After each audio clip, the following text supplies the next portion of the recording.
तो dear student, असल में ये जो P है इसके एलिमेंट्स असल में इसी सेट से है, तो इसलिए P को हम इस Q का सबसेट कहेंगे। ठीक है, तो ये था subset. It will be denoted symbolically P as the subset of Q। आप स्टूडेंट्स ये नोट कर लें कि एम्प्टी सेट जो है वो हर एक सेट का सबसेट होता है।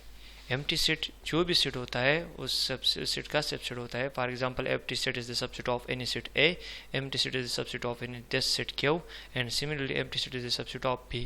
ठीक है, मतलब ये है कि हम इस सेट से कुछ कलेक्शन लेते हैं, एलिमेंट्स लेते हैं जिसमें हम कोई भी एलिमेंट्स मतलब हमारे हाथ नहीं आता। ठीक है, तो मतलब हर एक एम्प्टी सेट जो है वो हर एक सेट का सबसेट होता है।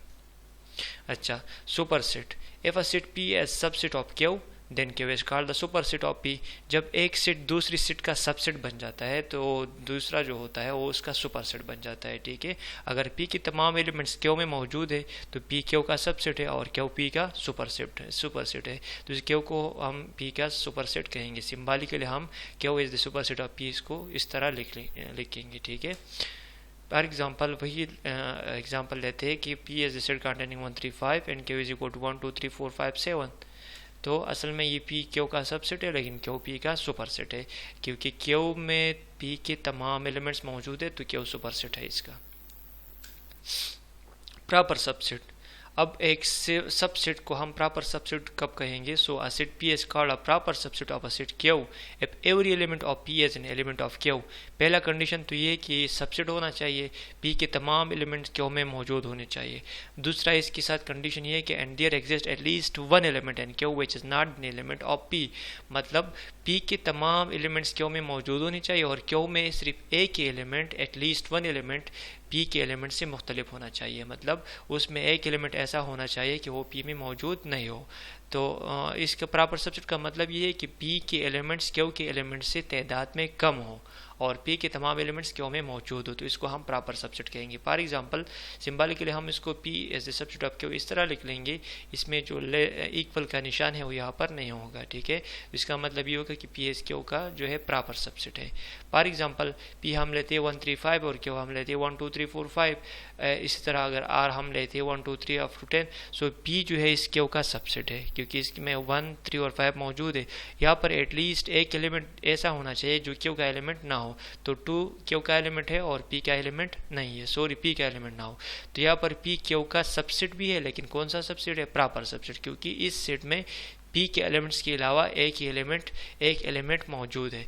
इसी तरह अगर हम R is equal to 1 2 3 up to 10 ले लें तो इसमें तो 1 भी है, 3 भी है, 5 और 1 3 5 के अलावा ज़्यादा एलिमेंट्स मौजूद है, एक से ज़्यादा है। मतलब 2 है, 4 6 8 9 10 एक्सेट्रा, बहुत ज़्यादा एलिमेंट्स इससे जो है P से मुख्तलिफ है। मतलब ठीक है, तो P R का सबसेट है और इस तरह P Q का सबसेट है, लेकिन कौन सा सबसेट है? प्रॉपर सबसेट है। ठीक है, इसको हम इस तरह डिनोट करेंगे, P as proper subset of Q and similarly P as the proper subset of R। देखिए ये 2 और 2 यहाँ पर 2 3 से आगे लेकर 5 के अलावा 4 और 6 से आगे लेकर 10 तक ये सारे एलिमेंट्स जो ये P के एलिमेंट से मुख्तलिफ है। अच्छा, improper subset.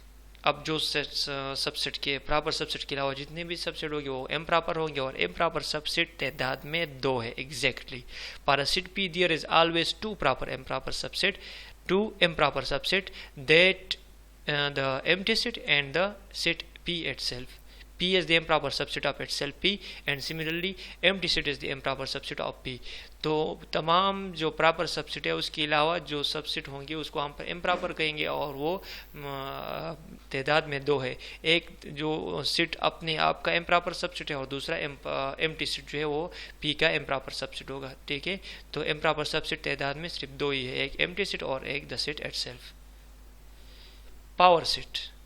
The power set of a set A denoted by P of A is the set containing all possible subsets of a set A। ठीक है, अगर आप लोग एक सेट ए लेते हैं तो इसकी जितने भी पॉसिबल सबसेट्स बनते हैं उन तमाम सबसेट्स को अगर हम एक सेट में क्लोज करते हैं, एक सेट में कलेक्ट करते हैं, तो उसी सेट को हम पावर सेट कहेंगे और पावर सेट ऑफ ए को हम इस तरह P ऑफ ए डिनोट करते हैं। ठीक है, फॉर एग्जांपल मैं एक सेट लाता हूँ A इज इक्वल टू 1 3 5 जिसमें 3 एलिमेंट्स है, तो इसकी पॉसिबल सबसेट्स जो है सबसे पहले अगर हम सबसेट लेते हैं तो वो हम लेंगे एम्प्टी सेट।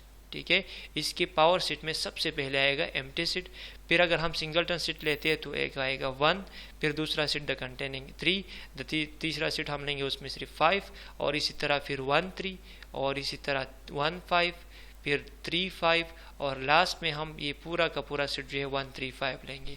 तो ये तमाम पॉसिबल सबसेट्स है इस सेट ए के लिए।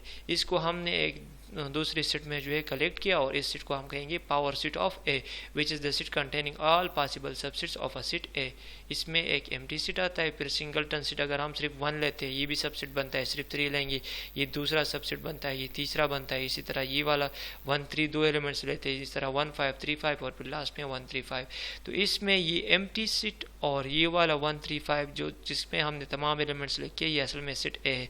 ये दोनों इस सेट का इम्प्रॉपर सबसेट्स है, और बाकी यह 1 से लेकर यहाँ तक जितनी भी सबसेट है ये प्रॉपर सबसेट है।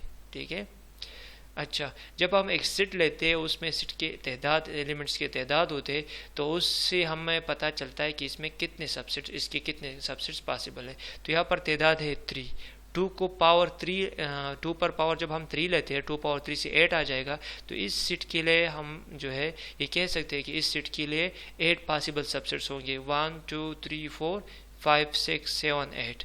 यहाँ पर हमने एक नोट लिखा है कि F N is the number of elements in the set A. अगर सेट ए में एलिमेंट्स की तादाद n है, then the number of elements in P of A. So इसकी पावर सेट में जो एलिमेंट्स है उसकी तादाद 2 पावर n होगी।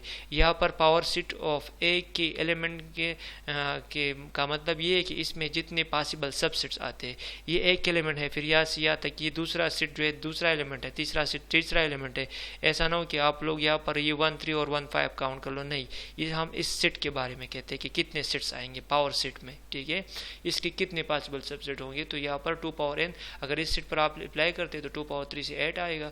तो ये 1 2 3 4 5 6 7 8 possible subsets will exist for this set A which contains the 3 elements 1 3 5। ठीक है, इसको हम कहते हैं पावर सेट।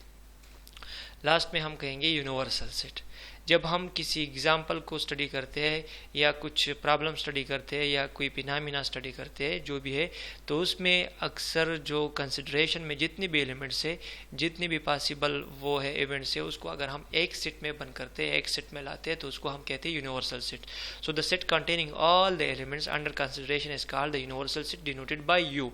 यूनिवर्सल सेट को हम यू से डिनोट करते हैं, और इसमें जो अंडर कंसिडरेशन तमाम जितने भी एलिमेंट्स हो इसी में मौजूद होंगे। ठीक है, फॉर एग्जाम्पल हम कहें कि a इज इक्वल टू 1 3 5 और b 0 2 4 6 और c is equal to 4 8।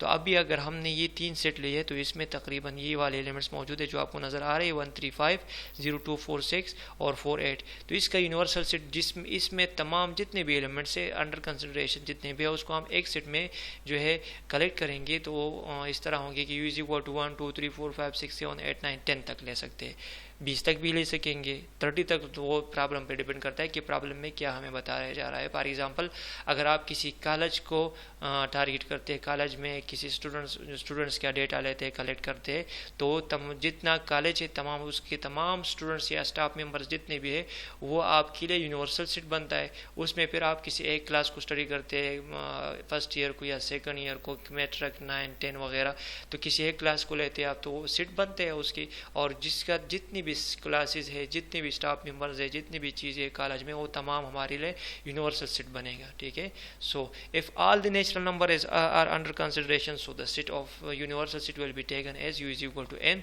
If all the real numbers are under consideration then the set universal set is taken as r।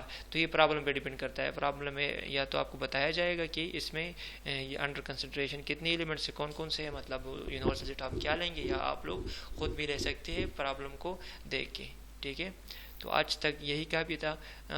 आज हमने इस लेक्चर में जो है हमने कंपैरिजन ऑफ 2 सेट्स या फिर सबसेट्स वगैरह, फिर सबसेट्स पावर सेट और फिर यूनिवर्सल सेट, ये इतने टाइप से वो हमने जो है उसके बारे में पढ़ा। ठीक है, इंशाल्लाह नेक्स्ट लेक्चर में हम पढ़ेंगे ऑपरेशंस के बारे में। अभी हमने जो है सेट के बारे में तकरीबन यहाँ तक पढ़ा, तो आज फिर अगले लेक्चर में हम सेट के जो है ऑपरेशन के बारे में पढ़ेंगे कि आप सेट को किस तरह ऑपरेट करते हैं, उसमें यूनियन इंटरसेक्शन वगैरह वो आगे लेक्चर में इंशाल्लाह हम रिकॉर्ड करेंगे।